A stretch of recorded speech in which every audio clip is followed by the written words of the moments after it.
হযরতে আব্বা জান ইব্রাহিম আলাইহিস সালাম জালিম নমরুদের বিরোধী করার জন্য, তার অত্যাচার জুলুমের বিরোধী করার জন্য হযরত আব্বা জান ইব্রাহিম আলাইহিস সালামকে নমরুদ বিশাল আগুন তৈরি করেছে। ওই আগুনে নমরুদ ইব্রাহিম নবীকে ফেলে দিবার জন্য চরকি নিয়ে এসেছে, কারণ আগুনের কাছে যেতে পারছে না, তো গরম তাপে সহ্য করতে পারছে না। আমি নিজে চোখে এলাকাটা দেখে এসেছি। নমরুদ এত আগুন তৈরি করেছিল এই বিশাল মাঠের মতো এলাকা নিয়ে। এই যে বিশাল মাঠ দেখছেন, এই বিশাল এলাকা, এত বড় এলাকায় আগুন জ্বলছে, কয়েক মাস ধরে আগুনটা জ্বালিয়েছে, তাই কাছে যেতে পারছে না। অপরাধ কি আব্বা জানেন? হক কথা বলেছে। ওই সময়তে কি করে ফেলবো, চরকি নিয়ে এসেছে দূর থেকে, যাতে করে ঘুরিয়ে ছুঁড়ে ফেলে দেওয়া যায় ইব্রাহিম নবীকে। আমাদের আব্বা জান হয়, বাপের ছেলে আমরা। ইব্রাহিম নবীকে যখন চরকিতে তুলে দিয়েছে, আব্বা জান দেখতে লেগেছে বিশাল আগুন দাও দাও করে চলছে, ওই আগুনে ছুঁড়ে ফেলে দেওয়া হবে। ইব্রাহিম নবী ওই সময়তে হযরতে জিবরাইল আলাইহিস সালাম চলে আসলেন, এসে বলতে লাগলেন, ইব্রাহিম রে, তোমাকে নমরুদ বিশাল আগুনে ফেলতে লেগেছে, তুমি যদি বলো তোমার পাশে দাঁড়িয়ে এদেরকে এখনই নেস্তেনাবুদ করে দিতে পারি। বাপেরা, আব্বা জান ইব্রাহিম সাল্লাম কি বলেছিলেন? এই বিশাল আগুনকে দেখে পরিমাণ ভয় খাইনে, কারণ ইমানদার আল্লাহ যারা কাউকে ভয় করে না।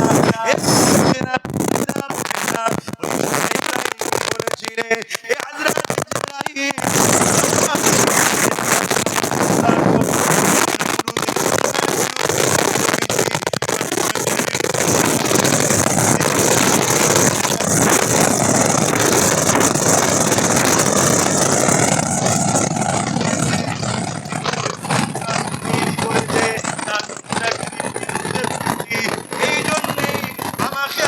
ফেরাওতে লেগেছে আমার আল্লাহর পক্ষে থাকার জন্য। ইব্রাহিম আগুনে পুড়তে লেগেছি, আমাকে আগুনে ফেলা হবে। এই আগুনে আল্লাহর জন্য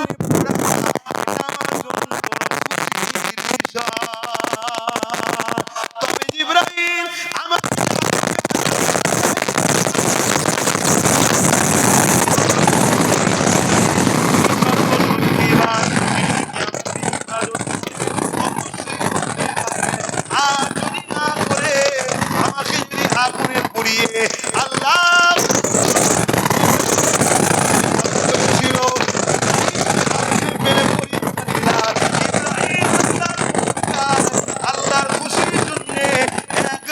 নয়।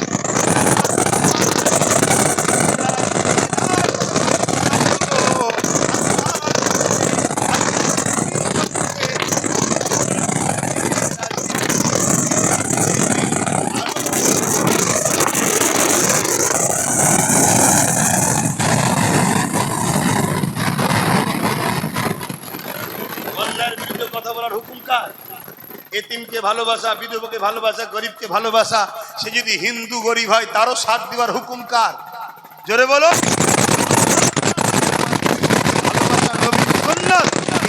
করতে গিয়ে আল্লাহ পরীক্ষা নিচ্ছে যে আমাকে কতটা ভালোবাসে দেখি। এক কথা শুনছেন না শোনেন? মায়ের কোলে বসে কথা বলা তো খুব সহজ, বাইরে বেরিয়ে তুমি যেই কথা বলছো তখনই আল্লাহ একটু পরীক্ষা নিচ্ছে প্রেম আছে না নাই। অমনি ধৈর্যহারা হলে হবে? হ্যাঁ, ধৈর্যহারা হলে হবে? মনে রাখবেন, কোন নির্দোষ ছেলে যদি ইসলামের অনুসারী জেলে যাও, ইউসুফ আলাইহিস সালামের সুন্নতের নেকি পাবে। জোরে বলুন সুবহানাল্লাহ। ইউসুফ নবী নির্দোষ ছিলেন, তৎকালীন সময়ের মিশরের বাদশাহ আজিজ তিনাকে জেলে দিয়েছিল। বাপ, এটা যুগে যুগে হয়ে আসছে হক আর ন্যায়ের কথা। অনেকে আমাদের সমাজের বুকে আমাদেরকে শুধু এই লোকটাই দেয়, নামাজ পড়ো, রোজা রাখো, আল্লাহ আল্লাহ করো, দুনিয়াদারিতে এইসব অত মাথা ঘামাওনি। তোমরা জান্নাত নেবে, আখেরাতে জান্নাত নেবে, জান্নাত নেবে। আর অথচ আল্লাহ আমাদেরকে শিখাচ্ছে রব্বানা আতিনা ফিদ দুনিয়া, দুনিয়ার ভালাই ইচ্ছা, অফিল আখিরাতে হাসানা, পরে আখিরাতের ভালাই ইচ্ছা। আর আমাদেরকে কি শিখাচ্ছে? কিছু মাথায় ঢুকছে? তুমি যদি সত্যি আল্লাহকে ভালোবাসো, সত্যি যদি তুমি নাজাতটা পেতে চাও, তাহলে তোমার মধ্যেই বৈশিষ্ট্য তো লাগবে অন্যায়ের বিরোধী করা, ন্যায়ের প্রতিষ্ঠিত করা। অন্যায় দুই ধরনের হয়, একটা হলো নিজের ক্ষতি আর একটা হলো ইসলামের ক্ষতি। ইসলামের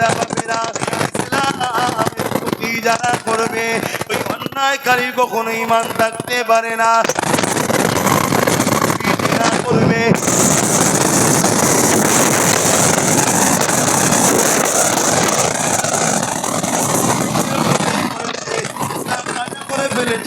ও নিজের ক্ষতি করেছে, দাড়ি রাখতে পারেনি, ও নিজের ক্ষতি করেছে, টুপি পরতে পারেনি, ও নিজের ক্ষতি করেছে। কিন্তু এ যদি তওবা করে আল্লাহ পাকের কাছে ক্ষমা চায়, এর জন্য আল্লাহ পাকের পক্ষ থেকে খুশি সংবাদ আছে। আল্লাহ বলেছেন লা তাখনাতু মির রাহমাতিল্লাহ, আমি আল্লাহ একে মাফ করে দেব, আমার রহমত থেকে নিরাশ হয়ে যেও না। এ যুবকেরা, তরুণেরা, অপরটা হলো সমাজের ক্ষতি। আজকে সমাজকে যদি তুমি মদে মাতাল বানাও, সমাজকে যদি নেশাগ্রস্ত বানাও, নেশাগ্রস্ত মদের কারণে 100টা যদি ক্রাইম হয়, তার জন্য 80টা হলো মদের কারণ। 100টা যদি খুন হয়, 80টা হলো মদের কারণ। 100টা যদি পরিবারের ডিভোর্স হয়, 80টা হলো নেশা মদের কারণ। এই মদ কি সমাজকে যারা মাতাল বানাতে চাইছে, এরা ইসলামের দুশমন, ইসলামকে মিটাতে চাইছে। কারণ ইসলাম মদের বিরুদ্ধে, এরা মদ ইসলাম বিরোধী করেছে, এই সমাজকে মদ প্রতিষ্ঠিত করতে চাইছে।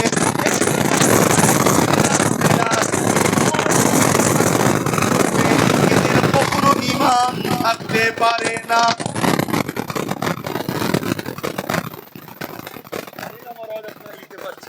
পানি কাটাই দাঁড়িয়ে দাঁড়িয়ে, হ্যাঁ আমি বলে যাচ্ছি তো, আমি সেই আব্বাস সিদ্দিকী, আজও সেই আব্বাস সিদ্দিকী আছি। আমাকে হাজারো দিক দিয়ে রুখাও যেমন হয়েছে, হাজারো কিনারও, কিন্তু আল্লাহ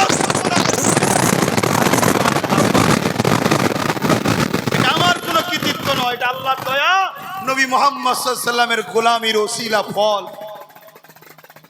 আজ তোমরা আমার কওমের ছেলে, তোমাদেরকে আমি বলে যাচ্ছি, জাহান্নামে 2 শ্রেণীর লোক যাবে।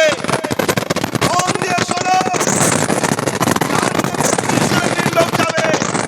এক শ্রেণীর লোক অন্যায় করার জন্য যাবে, আরেক শ্রেণীর লোক অন্যায়ের বিরোধী না করার জন্য জাহান্নামে যাবে।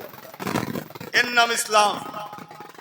ইসলামের নাম অন্যায় দেখলে হাত দিয়ে রাখো, হাতে যদি ক্ষমতা না থাকে মুখ দিয়ে প্রতিবাদ করো, মুখে যদি ক্ষমতা না থাকে ঘৃণা করে সরে যাও।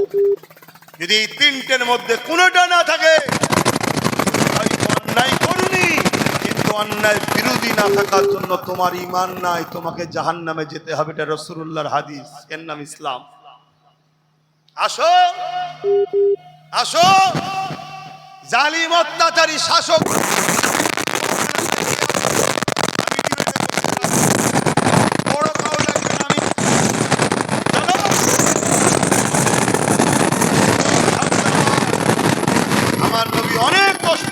সমাজ থেকে জুলুম খতম করেছে, অন্যায় খতম করেছে। বেটিগুলোকে জ্যান্ত পুঁতে দেওয়া হতো, আল্লাহ নবী বেটিদের ইজ্জত দিয়েছে। আর আজকে আমার বাংলায় তিলোত্তমা বোনের কখনো ইনসাফ এখনো হচ্ছে না। হচ্ছে কি? আপনি ভাবতে পারেন ধর্ম জলসায় আপনি অন্য ধর্মের বেটির কথা বলছেন কেন? এটা তোমার ইসলাম হতে পারে যে ধর্ম সবাই বলা যাবে না। আমার রাসূলের ধর্ম হলো কি? নারী মায়ের জাত কথা বলার নাম ইসলাম। জোরে বলুন সুবহানাল্লাহ। তুমি রাজনীতি দেখতে পারো, আমি ধর্ম দেখছি। কথা মাথায় ঢুকছে না? ঢোকে নে। অতএব বোঝো আমার যুব সমাজ, যদি হাত দিয়ে প্রতিবাদ তোমরা করতে নাও পারো, মুখ দিয়ে যদি নাও পারো, তোমরা ঘৃণাও করছো না, দূরেও সরছো না। যদি মনে করো 200-500তে আমি পেয়ে গেলাম, 1000 পেয়ে গেলাম, মনে রাখবে আল্লাহ তাদেরকেই ক্ষমতাশালী করে তাদের হাতেই তোমাদেরকে মিটাবে। যাদের পক্ষে তোমরা দাঁড়িয়ে যাদেরকে শক্তিশালী করছো, আর যারা তোমাদের ক্ষমতায় এসে ইসলামকে মিটাচ্ছে। কথা ভুল বলছি? তোমার আমার ক্ষমতায় এসে ইসলামকে মিটাচ্ছে। অথচ আমার রাসূল কত কষ্ট করেছিলেন। আল্লাহ নবী জীবনে এমনও দিন গেছে, আল্লাহ নবী পেটে পাথর বেঁধে 3 দিন না খেয়ে কাটিয়েছে। তথাপিও নবী আমার উম্মতিদিগকে দ্বীন ইসলামের আলো যাতে পায়, নবী আমার হক কথা বলে গেছে। এ যুবকেরা, আবু জেহেল আমার নবীর বিরোধী কেন করেছিল? আল্লাহ নবী গরিবদের পক্ষে ছিল, আবু জেহেল আমার নবীর বিরোধী কেন করেছিল? রাসূলুল্লাহ এতিমদের অধিকারের কথা বলেছিল, বিধবার অধিকারের কথা বলেছিল, জুলুম বন্ধ করার কথা বলেছিল, বেইনসাফি করতে নিষেধ করেছিল। এ যুবকেরা, তরুণীরা, বাপেরা, এই জন্যই তো আবু জেহেল আমার নবীর বিরুদ্ধে গিয়েছিল। আজকে নবীর উম্মত দাবি করব, আর আমরা জুলুমের বিরোধী না করে জুলুমের সঙ্গে গা মিলিয়ে চলে সমাজের দুনিয়ায় হয়তো যদি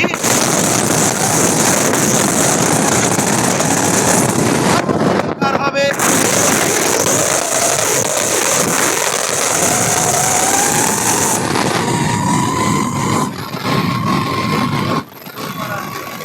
রাসূলুল্লাহ দিনের পক্ষে না থেকে নবীর দুশমনদের পক্ষপাতিত্ব করেছিল। 10 বছর 5 বছর পড়ার পরে যাদের পক্ষপাতিত্ব করেছে তারাই এখন তাকে দল থেকে বাদ দিয়েছে। দেখো তোমাদের আশপাশে অনেক পাবে, তার বিরুদ্ধেই হয়তো কেস হচ্ছে, সে কাঞ্চার বলছে আমরাই সব করলাম, এখন আমরাই ঘর ছাড়া। শুনছেন না শোনেন না? আব্বাস সিদ্দিকীর ওপরে জুলুম হলে আব্বাস সিদ্দিকীর দুঃখ হবে না তো? কেন? আমরা তো জানি আমাদের ইমাম হোসাইনের ওপরে জুলুম হয়েছে, আমরা তো মেনে নিয়েছি, আমরা হোসাইনি থাকতে রাজি, তাতে জুলুমের পাহাড় আমাদের ওপরে হোক,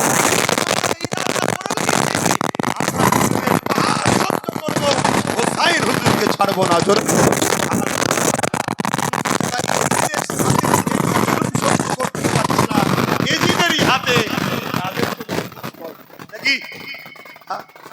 একটা গাছ লাগালাম আমি, জনগণ ওই গাছের ফল খেয়ে মরবে এই ইরাদায়, কিন্তু আমার ছেলেই যদি ওই গাছ,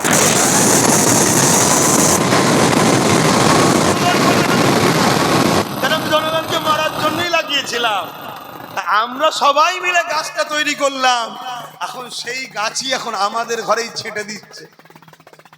কথা মাথায় ঢুকছে? কেন ছেটে দিচ্ছে বুঝতে পারছেন না? আর প্রয়োজন নেই, যা সাজাবার সাজিয়ে নিয়েছে। এখনো সময় আছে, ওয়াকাফকে বাঁচাবার জন্য আমাদের ঘরে সংগঠিত হতে হবে। আগামী দিন, আগামীকাল কি বললাম, গোপালপুর মোড়ে আপনাদের সবাইকে দাওয়াত দিলাম। পাশাপাশি আশা রাখবো আপনারা সবাই কাঁধে কাঁধ মিলিয়ে যাবেন। বেঁচে থাকলে নিজের অধিকার, নিজের ধর্মীয় স্বাধীনতা যদি নিয়ে বেঁচে থাকতে পারেন, আর ইনকাম অনেক করতে পারবেন। আল্লাহ চাইলে অল্পতেই অনেক বরকত হয়ে যাবে, আর আল্লাহ যদি না চায় লুটে পিটে হয়তো অনেক কোটি করবেন, আর লাস্টে এমন জেলে ঢুকবেন সব সম্পদ শেষ হয়ে যাবে। এই আশপাশে হয়েছে না হয়নি? আরে একটু এলাকা বড় হলো, হচ্ছে না হয়নি? হ্যাঁ, অতএব আল্লাহর উপরে ভরসা করে থাকবেন, আল্লাহর পক্ষে থাকবেন, দয়ার নবীর দেখানো রাস্তায় চলবেন। আল্লাহ কোরআনের মধ্যে জানাচ্ছেন, লাকাদ কানা লাকুম ফি রাসূলিল্লাহি উসওয়াতুন হাসানা। আমি আমার হাবিবকে সবথেকে উত্তম মডেল করে পাঠিয়েছি। জোরে বলুন সুবহানাল্লাহ।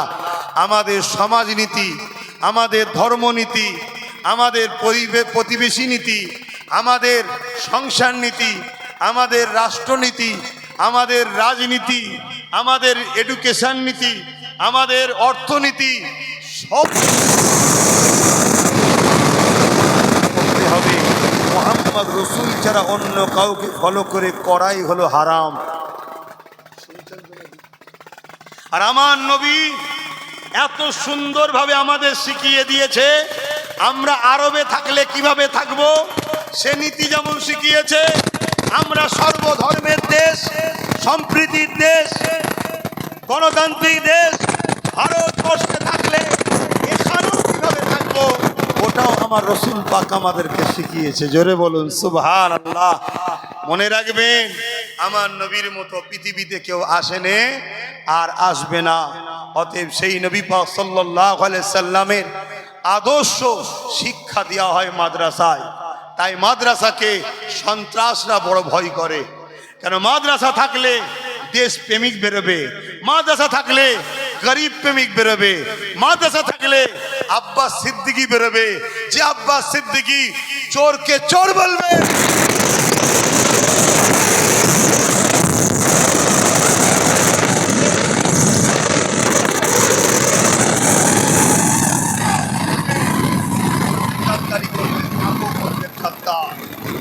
মাদ্রাসা থেকে বেরোবে, শুনছেন না শোনেন?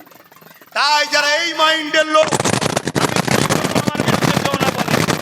আমি গাদ্দারি করবো আমার বিরুদ্ধে কেউ না বলে, আমি দেশকে শেষ করে দেবো আমার বিরুদ্ধে কেউ না বলে, আমি নারীদের অধিকার হরণ করবো আমার বিরুদ্ধে কেউ না বলে, আমি নারীদের ইজ্জত নিয়ে খেলা করবো আমার বিরুদ্ধে কেউ না বলে।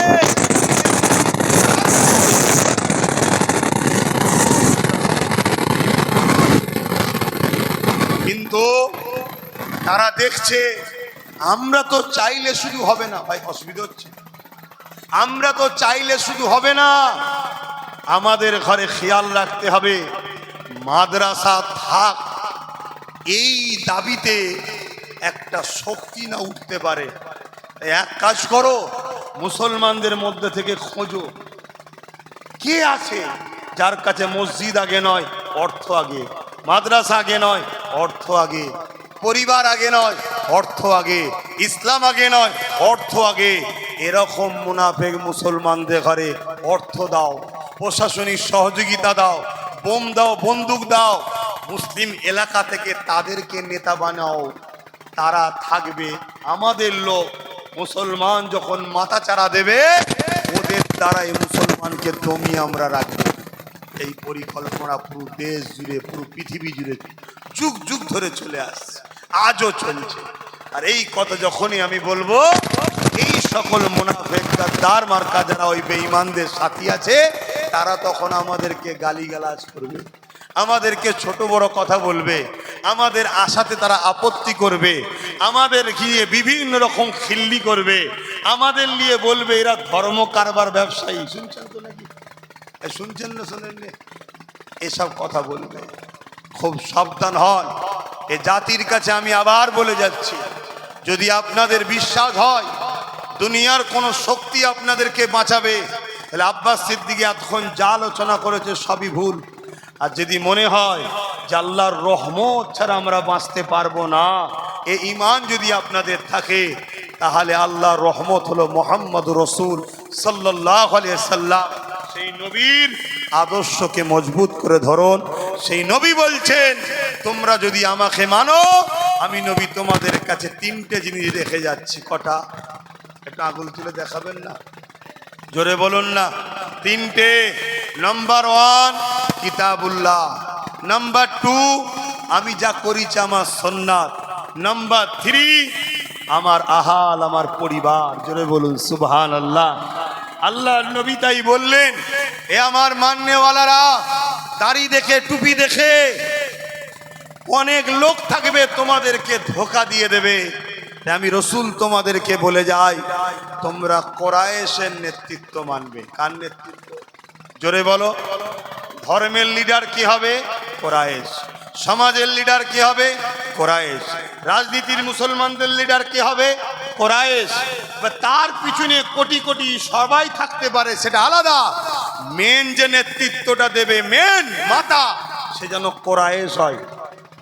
বলো মুসলমান, আমরা কোরাইশ ধর্মতে নাই, দাদা হুজুরকে মেনেছি কোরাইশ, আলহামদুলিল্লাহ। তার আওলাদদেরকে এখন আমরা মানুষ আলহামদুলিল্লাহ, তারা কোরাইশ ঠিকই আছে। কিন্তু বাকি ক্ষেত্রে আমাদের নেতা কি কোরাইশ আছে? তাহলে আমরা ঠকছি না, ঠকছি না, কেন আমরা রসুলের কথা মানিনি। আসুন, আল্লাহ আমাদেরকে যখন সুযোগ দিয়েছে, ছিল না আলাদা কথা, কেউ যখন বুঝেছে, রাজি হয়েছে, আমাদের উচিত হবে কোরাইশ বংশের সম্মান মর্যাদা নবী দিতে বলেছে, তার সাথ দিয়া ইমানদার মুসলমানের দায়িত্ব আছে না নাই? এটা মাথায় রাখো। যত দিন যাচ্ছে আমরা আগাচ্ছি না পিছোচ্ছি? জোরে বলো, যত দিন যাচ্ছে শিক্ষাতে আগাচ্ছি না পিছোচ্ছি? কাজ কারবারে আগাচ্ছি না পিছোচ্ছি? নিরাপত্তায় আগাচ্ছি না পিছোচ্ছি?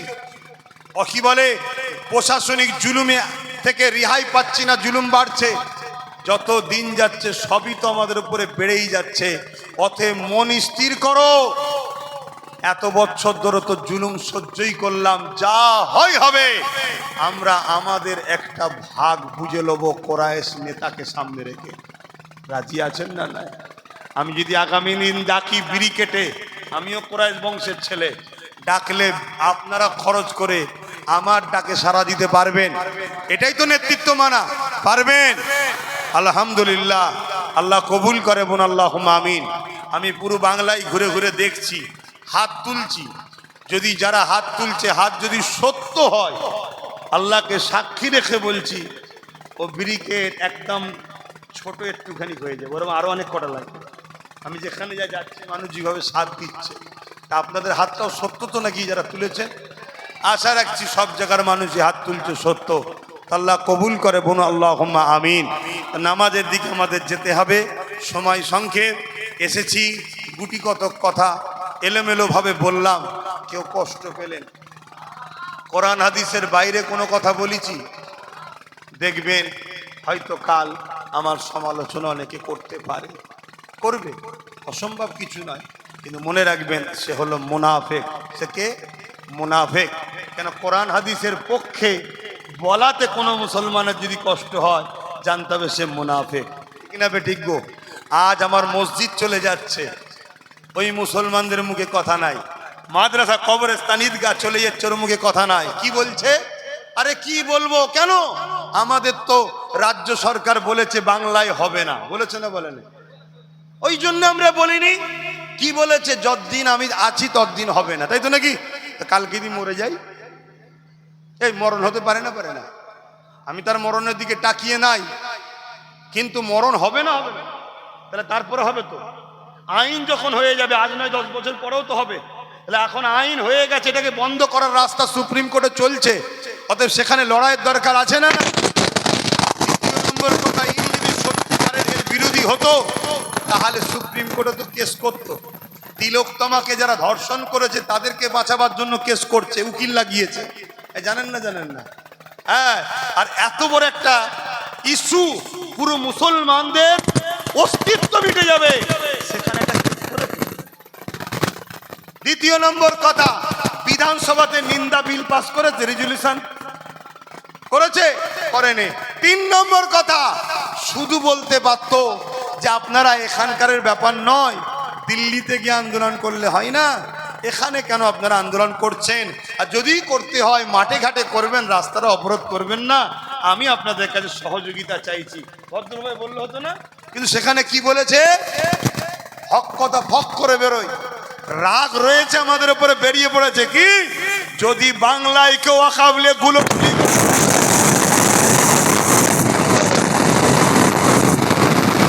আমি মনে করি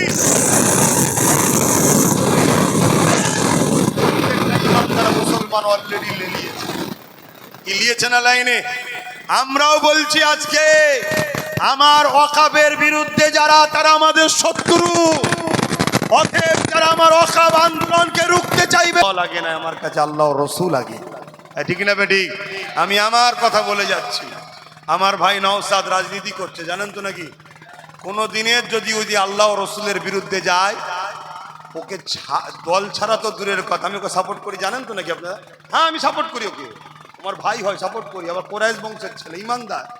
যদি কোনোদিনও ইসলাম ও কোরআনের বিরুদ্ধে যায় তাহলে মনে রাখবেন ওর বিরুদ্ধে সব থেকে যদি বেশি কেউ লড়াই করে তার নাম আব্বাস সিদ্দিকী, নোট করে রাখে। ও মায়ের পেটের ভাই তো কি হয়েছে, আমার আল্লাহ ও রসুলের আগেও নয়। শুনছেন না শোনেননি? তাহলে সেই জায়গায় আজকে একটা এত বড় কথা বললো। এবারে কেউ যদি বলে যে না ওটা মিস্টেক হয়ে গেছে, মিস্টেক যখন হয়ে গেছে তাহলে বাড়িতে বলুন আমার ওটা ভুল হয়েছে, তোমরা কিছু মনে করোনি। যেমন বুদ্ধদেব বলেছিল মাদ্রাসায় জঙ্গি তৈরি হয়, পরে আবার বলেছিল আমার ভুল হয়ে গেছে। কি বলেছে না বলেন? কিন্তু একটা কথা বলেছিল মাদ্রাসায় জঙ্গি তৈরি হয়, মুসলমান আলেম ওলামা মুসলমানরা মনে মনে ভেবে নিয়েছিল মাদ্রাসাকে যে জঙ্গি বলে সে আমাদের আর নয়। ঠিক না বে ঠিক? আমার বিশ্বাসে বাংলায় যদি ইমানদার থাকে, যতগুলো ইমানদার আছে আলেম ওলামা পীর পীরজাদা